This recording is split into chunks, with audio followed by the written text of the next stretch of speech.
લીમખેડા તાલુકાના પાનિયા ગામ નજીક જંગલમાં ફરી મેડિકલ વેસ્ટ મળતા આરોગ્ય વિભાગ સામે ગંભીર સવાલો, તપાસ દબાવાઈ હોવાની આશંકા।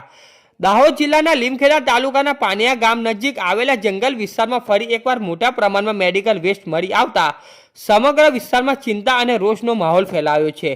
જંગલ વિસ્તારમાં દવાની ખાલી બોટલો, ઇન્જેક્શન, ગોળીઓના કવર સહિતનો જોખમી મેડિકલ કચરો ખુલ્લેઆમ પડેલો જોવા મળ્યો છે, જે સીધો માનવ આરોગ્ય અને પર્યાવરણ માટે ગંભીર ખતરો ઊભો કરે છે। ચોંકાવનારી બાબત એ છે કે લગભગ 3 મહિનાથી અગાઉ પણ પાનિયા ગામની સીમા નજીક જંગલ તથા રોડ સાઇડ વિસ્તારમાં આવી જ રીતે મોટી સંખ્યામાં દવાઓની બોટલો, ઇન્જેક્શન અને ગોળીઓનો જથ્થો મળી આવ્યો હતો। તે સમયે પણ આરોગ્ય વિભાગે તપાસની વાત કરી હતી, પરંતુ આજ દિન સુધી કોઈ મોટા પગલાં લેવા હોય કે કોઈ જવાબદાર વ્યક્તિ સામે કડક કાર્યવાહી થઈ હોય તેવું જોવા મળ્યું નથી।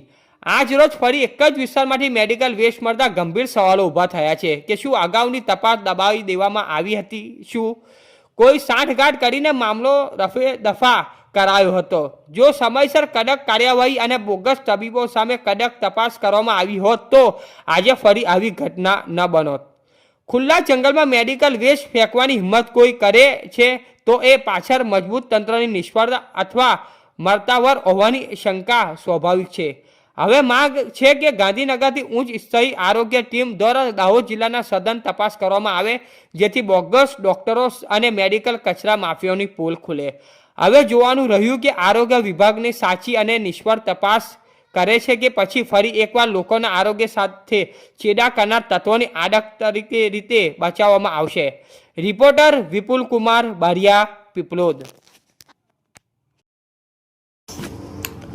અમારી ચેનલને લાઈક, શેર કરવાનું ના ભૂલશો। ધન્યવાદ।